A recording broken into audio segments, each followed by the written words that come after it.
Toby, I am recording now, so whenever you're Oh, ready. okay. So, first question, you just introduce yourself. Of course. Who you are, what you do. And If you could, Just go we're ahead. having a conversation. yeah, I have a tendency to want to go to the camera, so feel free to I'm gonna hide over here. fuss at me and remind me. Okay. Okay. Hi, I'm Temperance Morgan, and I'm the Executive Director of the Nature Conservancy in Florida. So, where are we right now? Can you just explain Yeah. what this place is and how it fits into the bigger picture? Of course. So we're in Hobe Sound, Florida, on Jupiter Island, which is a barrier island here in South Florida, and we are at the Blowing Rocks Preserve.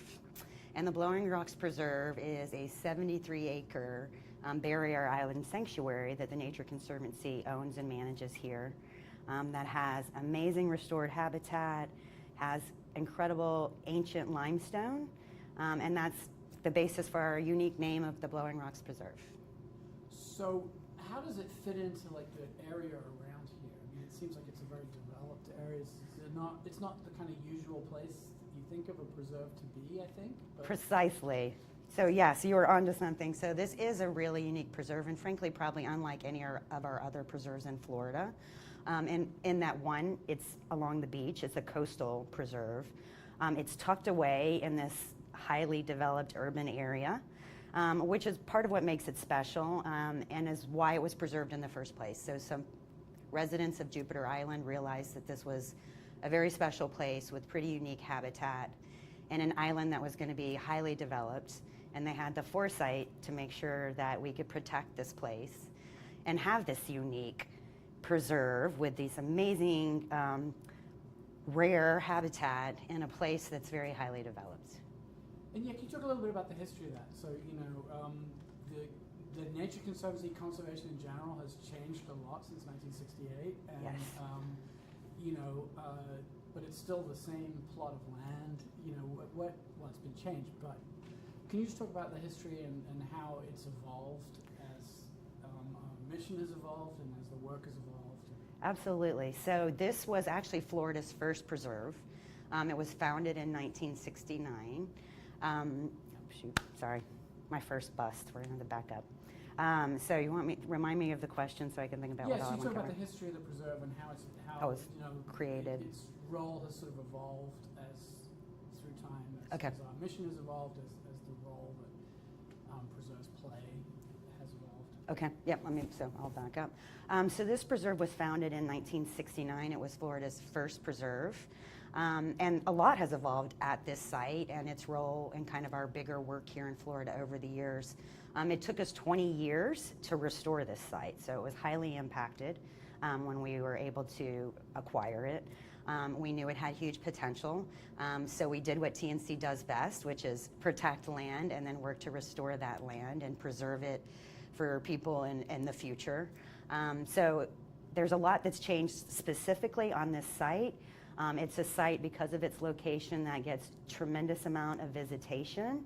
And in the future, it's going to play an even more unique role in our work here in Florida, because this preserve is going to become a part of a network of campuses of preserves across Florida that we are opening up for education, research, and outreach.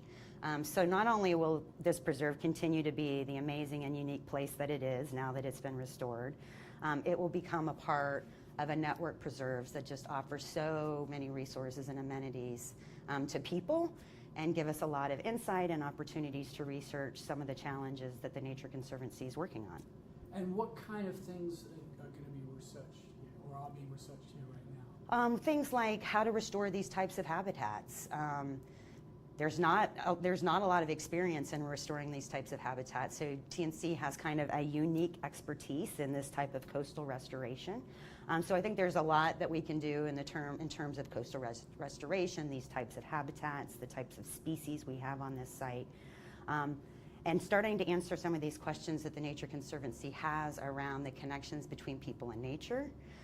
So there's a lot of opportunities, I think, that this site offers in terms of a research platform, particularly in combination with our other preserves, which is the great benefit of this network of campuses.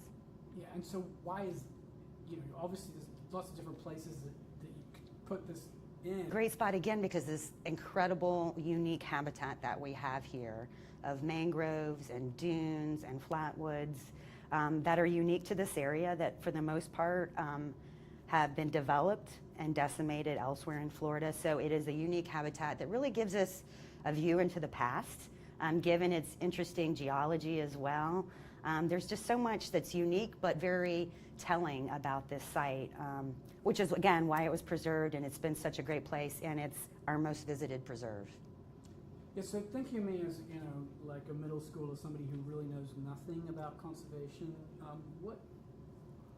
what does that mean, the restoring the habitat, specifically here? What did that entail? So we had a lot of non-native species that had been brought into this area, like Australian pines.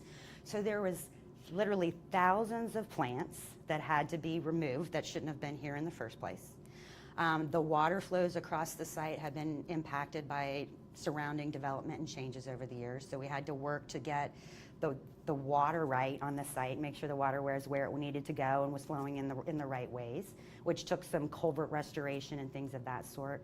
I mean, we even had to go so far as to create our own native plant nursery here on the site, because the types of plants we needed and that were here historically were so hard to find and so unique that we had to create our own nursery that served to provide the plants we needed as we worked to restore the 73-acre site over the course of 20 years.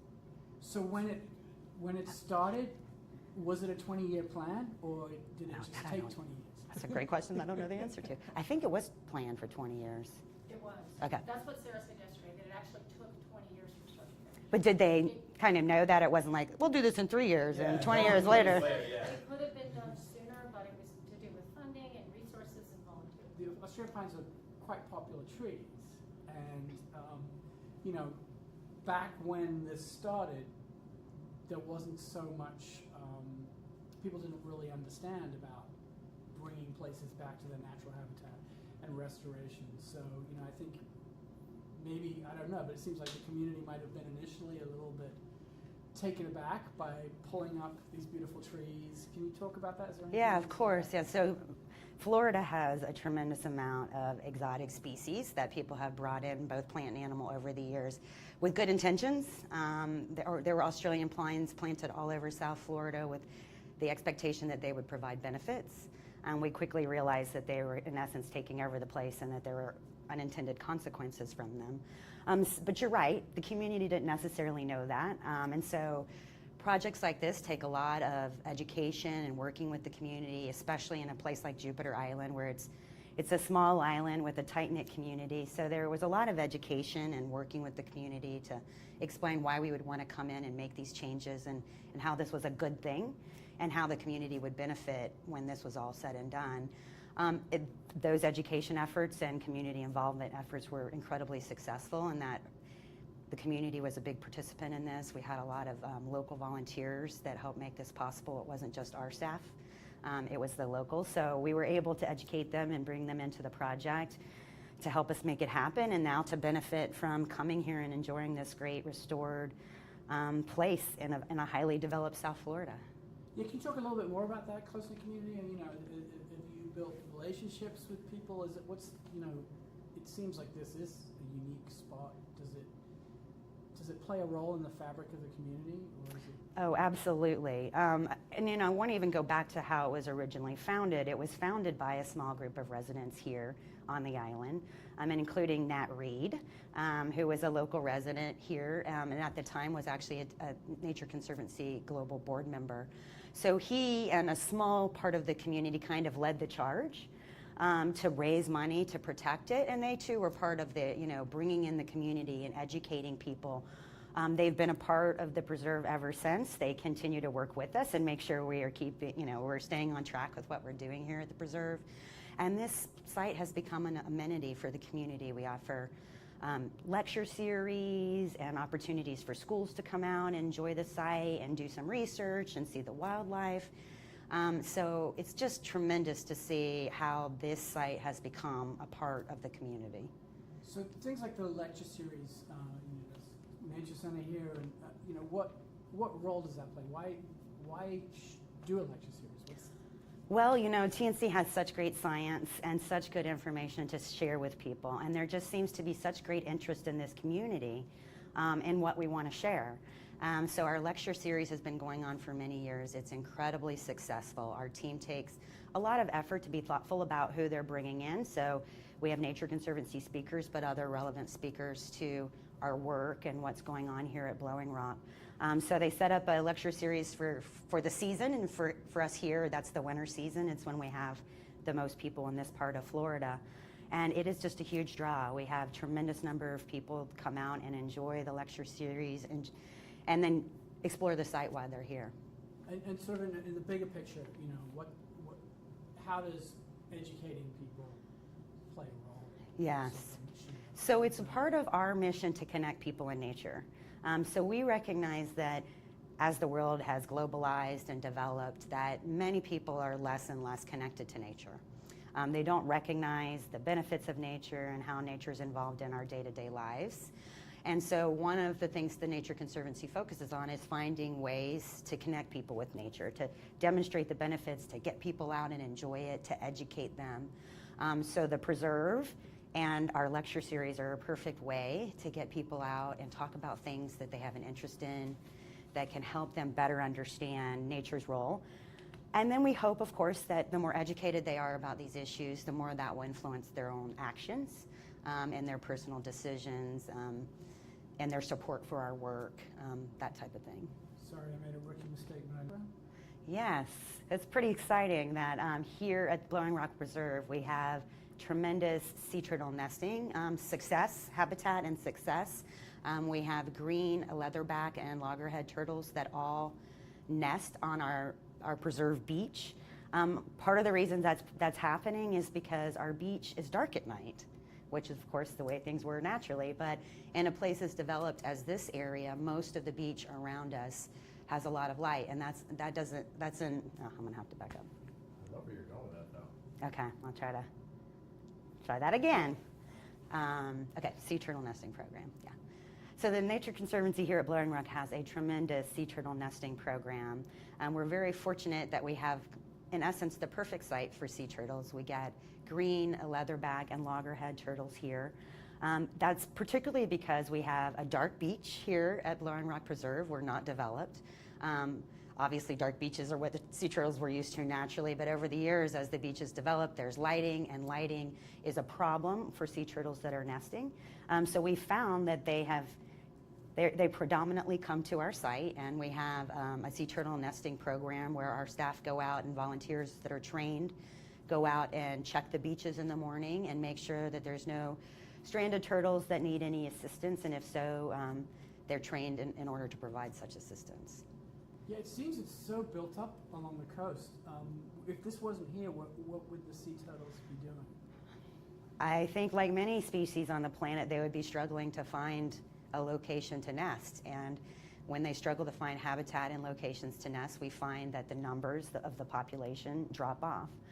So all the more reason we need sites like Blowing Rock, not just so we can enjoy them, but that we can continue to offer critical habitat, limited habitat for these species that desperately need it. Yeah, and also, you know, it seems, you know, preserves when, yes, so what I was saying before, were you on? Yeah. You know, I think we used to save places just to kind of save them. Yes. Keep people out. But this is apparently a phenomenally popular location. So can you just talk about, like, what does that mean? You know, is that something that has been a goal, or is it just a byproduct that you know, Yeah. you're leveraging as an opportunity, or, you know? Great question. So you're right. The history of the Nature Conservancy was that we protected land, and in many cases kind of wrapped it up so that lots of people couldn't come and visit it, and we could make sure that it was protected and nothing bad happened to it. But over the years, we've recognized that we need people to come to these sites. We need people to know what we're doing and see the beauty and understand the importance of these sites, and we can't do that unless we're bringing people out to see it. And when they do come out to see it, it's so incredibly impactful on them. So I think over the years, just as an organization, we're doing a better and better job of opening our preserves up and bringing people in and telling our story.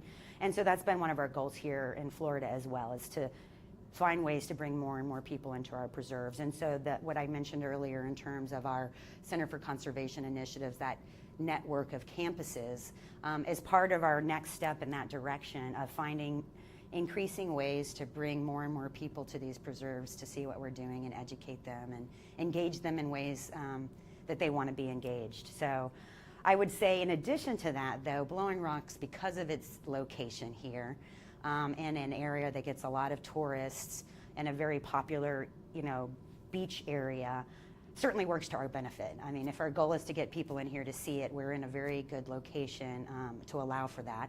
And it's, the proof is in the pudding in that this is the most visited preserve that the Nature Conservancy has in the entire U.S. So we're obviously in the right place, and we must be doing some of the right things to let people know that the preserve is here and that we welcome them to come out and enjoy it. Does it play a role in sort of local tourism and the economy? I don't know this. I don't know the details here. Can Chris answer this one? Yeah. Okay, let's save that one for Chris. Yeah, I mean, if there's nothing there, there's nothing there. But She probably has, I think she could speak to it, but. Yeah, probably data on that. so, Yeah, that's what I was thinking. Yeah. oh, it has? Okay. We may go outside for this. So, it's been 50 years. What's been achieved at the Blowing Rocks Preserve? Like, what should we be proud of? Well, a lot. I mean, first of all, we've restored this site. So again, it took 20 years. It's 73 acres, and we have, in essence, taken it back to its natural state. And that was no small task in terms of the type of work that had to be done there. So I think the restoration is obviously one of the most significant things. But the preserve itself and the number of people that have visited here over the years is tremendous. I mentioned the sea turtle rescue program earlier, and we've rescued over 15,000 turtles here along the coastline. So I think there's just been tremendous successes. Not to say we're going to stop here. We intend to continue to build and have more successes here at this site in the future. And what do you Did I get that right? Is it 15,000? Okay. What do you think would be missing if the preserve hadn't been established? Wow, it's hard to imagine, frankly. And I'm so thankful for the visionary group that made it possible for us to have the preserve. So in essence, if we hadn't protected this place with this special vegetation, this place where we have Anastasia limestone that is more exposed. Sorry, I'm gonna have to back up. I was like, what's the word? Okay. And I always move when I back up, so am I right? You good? Just over just a smidge? This way? Yeah, that's perfect. Okay. So, Yeah, so what would be missing if the preserve? Yeah. yeah. So frankly, it's hard to imagine if we didn't have the preserve, and I'm so thankful for the visionary group of people that made it possible. So I think the difference would be we wouldn't have this amazing island sanctuary in a highly developed place with one-of-a-kind vegetation with threatened and endangered species. It would be like the rest of Florida. This part of Florida, it would be developed, it would be condos or it would be houses. Those sea turtles that nest here would be looking for another place to nest. It's just really hard to imagine the loss of this site, given how unique it is and how impacted the rest of this part of South Florida is. And for you personally, what makes this site special? I think its location, its history. Personally, when my husband and I moved to South Florida about 14 years ago, when we kind of settled in, one of the first things we do is jump in our car and start driving up the coast and just checking out places along the way. This was before I worked for the Nature Conservancy or knew anything about Blowing Rock. And as we drove up the coast, we happened upon this place. And we stopped, we got out, we walked the beach line, we came across the street and checked out our visitor center and just found it to be a wonderful place in our new home in South Florida that we could take guests to and come back and enjoy. So it was a nice little gem that I personally got to discover when I first moved to South Florida. And little did I know at that time that I would come to work for the Nature Conservancy and become the executive director and be here talking with you about the preserve today. Do you think in some small way that initial trip when you came here might have Been played a role? fate? Played a role in You never know. You know, the world. There's an interesting element of things, working out the way they're intended to be, and so it may be entirely possible that me checking this place out was my first peek into some of the great work the Nature Conservancy is doing here in Florida, and led to this great opportunity. Excellent. And I don't know if this is a question for you, but specifically to the 50th anniversary, are there any specific plans, any events people can look forward to? Yes, so we think the 50th anniversary is a very big deal for us. As I mentioned, this is the oldest preserve that the Florida chapter has, and its 50th anniversary, so we think that's very special. We think because of its unique history, we have a great story to tell about this site. So we have a whole host of activities planned for the year. We're going to kick off with a big anniversary celebration here at the preserve. We're going to honor Nat Reed and the community that helped make this possible. And then we're going to have a whole series of events after that, including the lecture series I mentioned, a bio blitz where the community can come out and help us identify the plants and animal species here on the site. So we have a whole calendar of events that we are hoping the community will come out and enjoy. And so just putting my shared conservation agenda hat on, you know, you look at the Google satellite pictures of where this is, for coastal resilience, climate change, all of those issues. Can you talk a little, I mean, if you can do it specifically with Blowing Rocks, that's great, but if the story is wider than that too, if you just talk a little bit about where we are and how it fits into Yes. those challenges that we're facing. So obviously coastal resilience and sea level rise is a huge issue for the planet, but I would agree with you. It's, you know, we're ground zero here in Florida because we're such a low-lying state. We have tremendous amount of coastline, which is where most of our people live and most of our assets are in the state. So sea level rise and coastal resilience are huge issues for us here in Florida. And to tie it specifically to Blowing Rock, I mean, part of what the Nature Conservancy is trying to do through the shared conservation agenda is educate people on the role that nature and natural habitats can play in helping our communities be more resilient. And so Blowing Rock's a perfect example of that because some of the habitats that we know can be helpful are things like mangroves and dunes. And we have a lot of data to demonstrate that these habitats can provide resilience. So this is a perfect place to bring people, show them those habitats, and talk about the role that that plays in protecting our communities. Do you think, I mean, I think in general, in my experience, people don't know, but it may be different in Florida. Too much? Do people in the general public, in the community, do they know the role that mangroves and seagrasses and oyster beds play in coastal resilience, or is this completely new to them? I'm afraid that not nearly as many people as we would like know that. I mean, I think the vast majority of the community doesn't. I think people are coming along, and due to our work and the work of others, we're getting the word out, and people are increasingly aware of the role that these habitats play. But historically, no. I mean, that's evidenced by the fact that we've destroyed all these habitats over the years and didn't recognize the unintended consequences of that along the way. So I think we have great data and great science now and great demonstration projects across the state to bring that to life for people.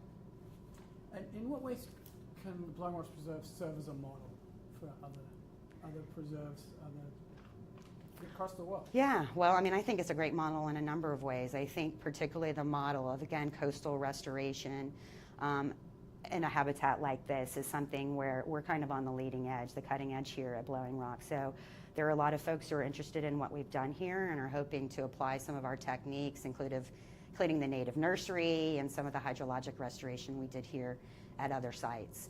And I think our sea turtle nesting program is a perfect example that could be exported to other sites where there are sea turtles. Our volunteer program and our outreach programs here, as I've said, have been tremendously successful. So I think we have a lot of really great best practices and successes at this site that we can share and export to other locations. Excellent. Gotta have a look at my notes now because I think there's anything. Well, any anecdotes, like any, I mean, I don't know if you've been here or anything. I haven't, not too many. Yeah. Did you talk about climate change? We did a little. Yeah, on the sea level rise, coastal resilience aspect. Let me think of. I think you're adding. When I got the job, this was the first place I came because they were having, I wasn't even working it. They had a potluck and they invited me up. So I was still living in South Florida, I hadn't moved to the headquarters, and I came up to Blowing Rock to have potluck with with the staff. So, but I don't know if that's worthy of the video, so. Oh, I've been calling this South Florida. This isn't South Florida? Oh, what did I say? This is the beginning of South. Yeah, this is the beginning. This is sort of where it stops. Yeah, You know, yeah. urban Northern Florida South or Florida. really Yes, begins. precisely. This is northern And South it goes Florida. all the way to South Florida.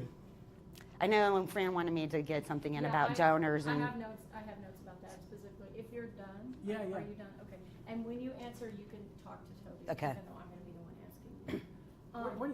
Why do you stand here? 'Cause Good that'll make idea, that that easy. makes more sense. Actually, I have a quick question about. The first one is talking about Blowing Rocks Preserve will expand its research and education impact as part of the Nature Conservancy Center for Conservation Initiative. So that once it becomes established, and we need like a press or a soundbite for Gotcha. that. So being one of the 3 flagship locations in the state, and kind of what it does and what it means and what it represents.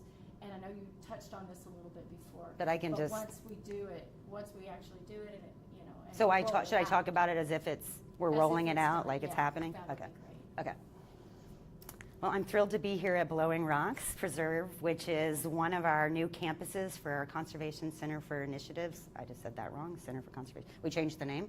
Now I got to get my mouth That's okay. doing it the right way. It's Okay. still CCI. but It now is. it's The Center for acronym didn't change, Conservation but the order of the Initiatives. Center for Conservation Initiatives instead of Conservation Center. Okay. I'm thrilled to be here at Blowing Rocks Preserve, which is one of our campuses for our new Center for Conservation Initiatives, which in essence is a network of preserve campuses that we're going to launch here in Florida. We're going to have 3 initially at 3 of our flagship preserves, and then we'll be adding a 4th campus a bit later. And our goal with these campuses and this idea of a center is that we have these amazing preserves that are unique habitats that we very purposefully have preserved in parts of Florida over the years. They each have these really unique qualities and a great history. And the idea of connecting them in a network is you get so much more power out of a network of these types of sites than individual sites operating separately. So the power of the network is that we want to use these campuses to expand our education, our outreach, and our research. Each site offers unique qualities that lend itself to a whole host of research projects, whether it be projects around coastal resilience, which would be very applicable here at Blowing Rock, or upland and wetland restoration, which would be more relevant at a few of our other preserves. So Blowing Rocks is going to be one of our cornerstone campuses for our new network of sites, and we're very excited about the role that it can play in this next stage. Okay, that's awesome. All right, and are made possible. So not just Blowing Rock, I'm talking more broadly. No, this is Okay. just in general. Okay. Well, frankly, the work that we do here and elsewhere around Florida just wouldn't be possible without the tremendous support of our donors and our members, who not only provide us the financial support to do what we do, they provide us the encouragement to stay on course, and in many cases, we rely on our donors and other volunteers to help us actually get out and make the work happen. That's great. Okay. Is it enough? Super. No, Okay. that's perfect. Anything you want to add? Can you miss anything? No.